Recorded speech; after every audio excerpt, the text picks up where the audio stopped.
सल्लु अलल हबीब अल्लाहुम्मा सल्लि अला सय्यिदिना मौलाना मुहम्मद अव्वल व शहीद औसत व शहीद आखिर व शहीद। आज हम सूरह बकरा, जो कुरान की सबसे बड़ी सूरत है, इस सूरत के दो मारूफ वाक़यात आपके सामने अर्ज़ करता हूँ। एक वाक़या ये है कि जब फ़िरौन और उसका लश्कर खत्म कर दिया गया, मैदान तीह के अंदर हज़रत मूसा अलैहिस्सलाम तशरीफ़ लेकर आए, तो चूँकि ये चटियल मैदान था, लबोदक सहरा था, दूर दूर तक ग़िज़ाई अजनास मौजूद नहीं थे, करीब में दरिया भी नहीं था। इसलिए आपने इस मकाम पर अपना आसा मारा और 12 चश्मे फूट गए थे। चूँकि 12 कबीले थे, सब ने अपना अपना घाट पहचान लिया था। अब बात हुई कि इनको रिस्क कैसे पहुँचे। तो देखें, एक तो फ़िरौन से बचा लिया पूरी कौम को, अब पानी मिल गया है, अब खाने का इंतज़ाम किस तरह हो रहा है। तो अल्लाह ताला ने इनके लिए आसमानों से मन्नो सलवा उतारा। मन क्या है और सलवा क्या है? सूरह बकरा में अल्लाह फरमाता है वअंज़लना अलैकुमुल मन्ना वस्सलवा, हमने इनके लिए मन और सलवा उतारा। तो ये मन्नो सलवा क्या है? मन कहलाता था ना, जैसे आपने देखा होगा कि सुबह के वक्त उठे तो क्या होता है कि पौधों पर शबनम भी होती है, या जहाँ ठंड बहुत होती है तो वहाँ लगता है कि पौधों पर बर्फ़ गिर गई। तो ऐसे ही जिस तरह ठंडे इलाकों में जब सर्दियाँ बढ़ती हैं तो पौधों पर बिल्कुल शबनम जगह बर्फ़ होती है, ऐसे ही वो हलवा था जो शहद की तरह था। मन क्या होता है? शहद की तरह हलवा था। बाद में शहद की तरह हलवा नहीं बल्कि शहद ही था, दोनों अक़वाल मौजूद है। तो वो शहद था या शहद की तरह हलवा था। और सलवा ये है कि जब हवाएं चलती तो हवाओं के साथ ही भुनी बटेरें, पकी हुई तैयार बटेरें उनके पास आ जाएगी। अब बताओ कि ना मजदूरी करना पड़ रही है, ना जॉब पर जाना पड़ रहा है, ना कोई पहाड़ खोदना पड़ रहा है, ना कोई ज़राअत से काम ले रहे, ना आबाशी का काम करे, कुछ नहीं, वहाँ पर मौजूद है। अब खाने पीने का इंतजाम क्या हो रहा है? आसमान से मन और सलवा उतर रहा है, भुनी हुई बटेरें आ रही है, शहद की तरह हलवा या शहद आ रहा है। अब कितना शुक्र अदा करना चाहिए। लेकिन उनका आलम ये है, कुछ दिनों के बाद मेरे आका ने उनको फरमाया, हज़रत मूसा अलैहिस्सलाम ने उनको फरमाया, वो भी मेरे आका है हज़रत मूसा अलैहिस्सलाम। तो हज़रत मूसा अलैहिस्सलाम ने उनको फरमाया, हुक्म दिया, हुक्म ये दिया कि तुम इसे रोज़ की रोज़ खाना, इससे बचा के मत रखो, रोज़ाना खाना मगर बचा के बताना, ज़ख़र या अंदोज़ी की इजाज़त नहीं दी गई। लेकिन कौम चूँकि यहूदी कौम है, बनी इसराइल है, इन्होंने क्या किया, यहाँ मुखालफत की और सोचने लगे ये तो चटियल मैदान है, मैदानों में ग़िज़ा कहाँ से आएगी, और ये तो आसमानों से उतर रहा है, और कल नहीं उतरा तो क्या करें, और ये मन्नो सलवा कल नहीं आए तो क्या करें। तो कुछ लोगों ने, बेवकूफ़ लोगों ने, नादान लोगों ने नाफरमानी की और मन्नो सलवा को जमा करना शुरू कर दिया। अब जैसे ही जमा करना शुरू किया, चूँकि मूसा अलैहिस्सलाम ने मना किया था, तो इस वजह से फिर वो उतरना बंद हो गया और नेमत उनसे छीन ली गई। जब नाफरमानियाँ बढ़ती हैं तो नेमतें छिन जाती हैं, जब शुक्र अदा नहीं किया जाता नेमतें छिन जाती हैं। अब वो रोक दिया गया और उस दिन से लेकर मेरे आका दो आलम दाता सल्लल्लाहु अलैहि वसल्लम बातें हैं, उस दिन से खाना ख़राब होना शुरू हो गया। खाना ख़राब मतलब गोश्त सड़ जाता है, खाना ख़राब हो जाता है, तो वह उस दिन से शुरू हो गया। अगर बनी इसराइल इसकी ज़ख़ीरा अंदोज़ी ना करते, इसे जमा ना करते, तो कभी भी खाना ना ख़राब होता, ना गोश्त सड़ता। उस दिन से सड़ना शुरू हुआ जब से उन्होंने नबी की नाफरमानी की। इसी तरह दाऊद अलैहिस्सलाम की कौम, इसी से आगे वाक़या मिलता है सूरह बकरा के अंदर। दाऊद अलैहिस्सलाम की कौम थी, 70,000 यहूदी थे। वो अक़बा के पास समंदर के किनारे ईला नामी गांव के अंदर रहा करते थे। यह आबादी तकरीबन 70,000 यहूदियों पर मुश्तमिल थी। अब ये 70,000 यहूदी यहाँ मौजूद है, यहाँ पर समंदर के किनारे मौजूद है, मछलियों का शिकार करना इनकी आदत है और ये इसी पर गुजर बसर है। अल्लाह के नबी ने फरमाया कि तुम्हें पर अल्लाह ताला ने हफ्ते के दिन शिकार करना तुम पर ममनू है, हफ्ते के दिन हराम है। याद रखिएगा, जब हुक्म नाजिल हो जाए ना तो उसको मान लेना चाहिए। जो नहीं मानता ना तो फिर मुख्तलिफ अज़ाबात का शिकार हो जाता है। आप देखिए, जो कहता है कि शराब जब हराम है ना तो हराम है, अब कभी कभार पी लेना है, या शादी में पी लेना है, या दोस्तों के साथ पी लेना, या आदत बना लेना, या कोई चर्च है, या कोई नशा है, या मादना सूद का कारोबार है, सूद का लेन देन कर रहे हैं, जब अल्लाह ने हराम कर दिया तो इसमें बरकत नहीं है। शराब उम्मुल खबाइस है, इसमें शिफा नहीं है। जितनी हराम करता चीज़ें हैं ना उसमें शिफा नहीं होती।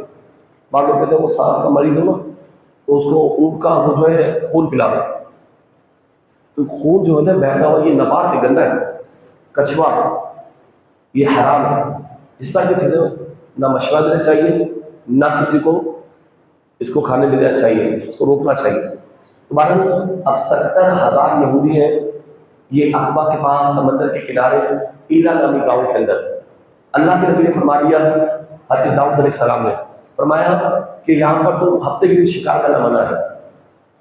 अब जब शिकार तो मना हुआ है, अब अल्लाह का करना ऐसा हुआ कि हफ्ते के दिन मछलियाँ भी ज़्यादा नजर आती हैं, और ना समुद्र में मछली की मछली डाले पूरा का पूरा उनका समझो मछलियों का लश्कर। अब उनके मुंह में पानी आया, मछलियाँ भी ज़्यादा नजर आए, उछलती हुई कूदती हुई, उछलती हुई कूदती मछलियाँ नजर आए। अब उन्होंने क्या किया, चलो हफ्ते के दिन शिकार बनाया। अब शैतान ने हीला डाला।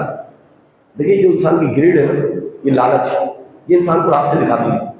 पहले इंसान डरता है, कोई ना कोई रास्ता दिखाता है। ये जो ग्रीड है, लालच, ये इंसान को अलग चीज जगह पे ले जाती है।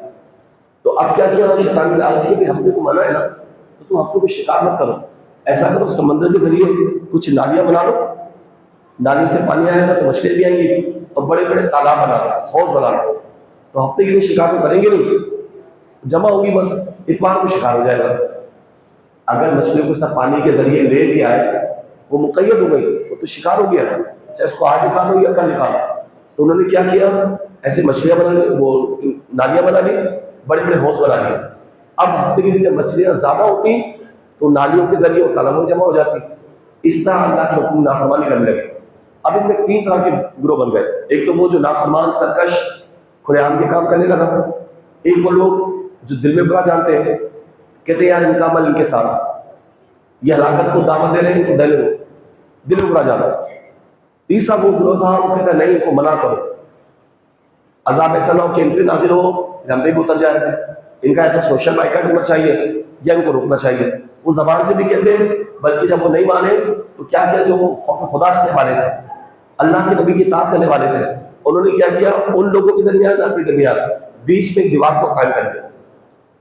कहा तुम्हारा हमसे वास्ता नहीं है, तुम खुलेआम नाफरमानी कर रहे हो, खुलेआम बगावत में उतर आए हो, अल्लाह के हुक्म अदूली कर रहे हो, अब तुम्हारा हमसे कोई वास्ता नहीं है। तो सोशल बाइकाट किया, बीच में दीवार खड़ गई। इस तरह पता चला जो मुआशरे में खुलेआम गुनाह करे और बाज ना आए तो कम से कम आपको अल्लाह की रज़ा की खातिर उससे बाइकाट होना चाहिए। कुछ हराम काम इतने ज्यादा होते हैं पूरा मोहल्ला बदनाम हो रहा होता है, तो ऐसे लोगों से सोशल बाइकाट किया जा सकता है अल्लाह के हुक्म के मुताबिक। तो अब उन्होंने सोशल बाइकाट किया और दीवार को खड़ा कर दिया।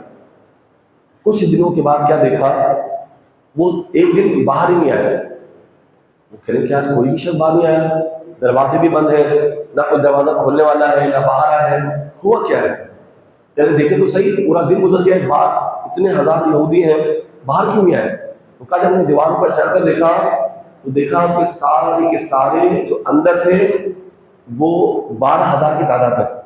पूरा जो कबीला था समझे वो 70,000 में मुश्तमिल था, और ये जो बंदर बने इनकी तादाद 12,000 थी। अब ये 12,000 उनके चेहरे मस्त हो गए, अल्लाह ने उनको बंदर बना दिया।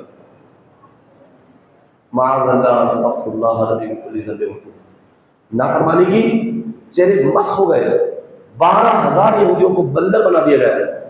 ये दरवाजा खोल के जब अंदर गए, अब वो उनके रिश्तेदार भी थे, जाहिर सी बात है, एक ही इलाका था, एक ही गांव था। अब वो जब भी करीब आते तो बंदर को पहचानते, अपने रिश्तेदारों के पास आते, आंसू बहाते रहते, रोते रहते, उनके कपड़े सूंघते, इनके करीब आते, इनसे हाथ मिलाने की कोशिश करते, लेकिन ये पहचान नहीं पाते कौन है, जैसे बंदर बन गए थे।